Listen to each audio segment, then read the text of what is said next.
Catherine Lucey and Zeke Miller, Associated Press window, _taboola equals window, _taboola, push mode, thumbnail C, container, taboola interstitial gallery thumbnails 5 placement, interstitial gallery thumbnails 5, target _type, mix, _taboola, push flush, true, can the dealmaker, president deliver on North Korea? Washington, AP, weeks before his planned North Korea summit, President Donald Trump is staring down a dealmaker's worst nightmare, overpromising and under-delivering. As the Singapore meeting with North Korean leader Kim Jong-un draws near, the president and his allies are growing increasingly anxious about how he can score a win on the world stage. While Trump has not suggested he wants to back out, he has struggled to define his objectives for the historic sit-down, and last week he drew fresh criticism from his foreign foil. I think that Trump imagined he would go into this meeting and be able to have a historic breakthrough with a deal, but it's clear he's starting to realize it won't be as easy as he imagined, said Jean Lee, director of the North Korea program at the Woodrow Wilson Center and a former Associated Press bureau chief in Pyongyang. Trump, who has pitched himself as the ultimate negotiator, has focused on ambitious deals as president but has struggled with the fine print. He just hit the pause button on his threatened trade war with China, announcing an agreement to reduce America's trade deficit with China, but few details.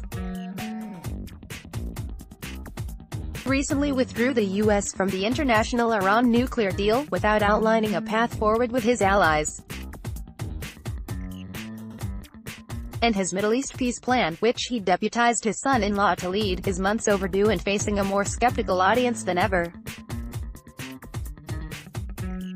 Supporters stress that sometimes Trump's ambitious efforts do pay off, as with the massive tax cut bill he signed into law late last year. Going into the North Korea meeting, senior administration officials say, the president has been almost singularly focused on the pageantry of the summit, including the suspenseful rollout of details. He has not been deeply engaged in briefing materials on North Korea's nuclear program, said 3 people with knowledge of the White House efforts. They were not authorized to speak publicly. Scott Snyder, director of the program on U.S.-Korea policy at the Council of Foreign Relations, said there's a risk that the ceremony and the historic nature of the meeting be allowed to overshadow the deliverables. Driven by gut instinct, Trump rarely dives deep as he prepares to meet with foreign counterparts. For the North Korea meeting, insiders say, he is motivated by the idea of scoring a historic deal and is tickled by suggestions he could win a Nobel Peace Prize, especially since Barack Obama won the honor early in his presidency. Trump has maintained publicly that his goal is to see the Korean peninsula denuclearized, and the North has agreed to put its nuclear program on the negotiating table as a condition for the talks. But the two sides are still miles apart on defining what might be mutually acceptable. Trump will huddle Tuesday at the White House with South Korean President Moon Jae-in to prepare for the June 12 summit. It was Moon's government that delivered the initial invitation from Kim for a meeting, and South Korea has been pushing the U.S.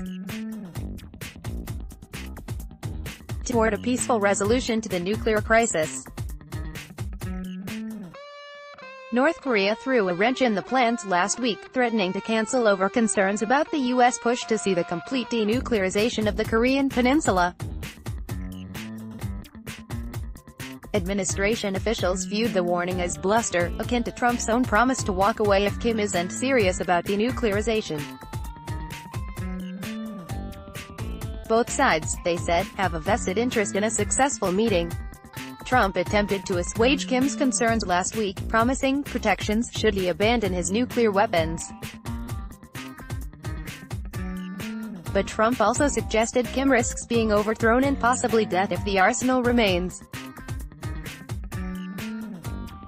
2 former Trump administration officials said the high degree of uncertainty surrounding the talks benefits Kim, who stands to gain the most in the form of international legitimacy from a sit-down with Trump. Concrete gains for Trump would be slower to emerge.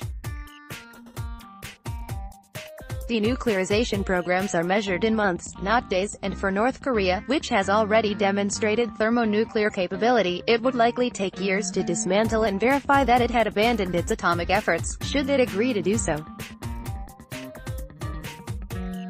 One official said the priority of the talks in Singapore would be to reach a top-line understanding with Kim, with details to be fleshed out later.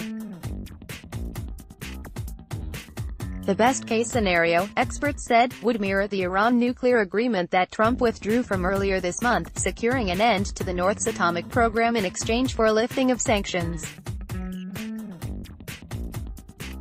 Such an agreement could provide Kim more assurances that his leadership would be secure. While public jockeying last week led to speculation about whether the meeting will happen, people close to Trump say he does want it to take place. Victor Cha, a professor at Georgetown University and former White House official, said the best outcome would be good optics, good atmospherics, some broad statements on denuclearization and peace, and some immediate deliverable. He said the worst-case scenario was canceling the meeting. Where are we, if the meeting is cancelled? Are we going back to where we were in 2017? Is North Korea going to start testing again? He asked. I think from the broader perspective, that would be the worst outcome, laying the political groundwork. Vice President Mike Pence, in an interview with Fox News, said both the Clinton and Bush administrations had been played by the North Korean government. We offered concessions to the North Korean regime in exchange for promises to end their nuclear weapons program, only to see them break those promises and abandon them, he said. It would be a great mistake for Kim Jong-un to think he could play Donald Trump.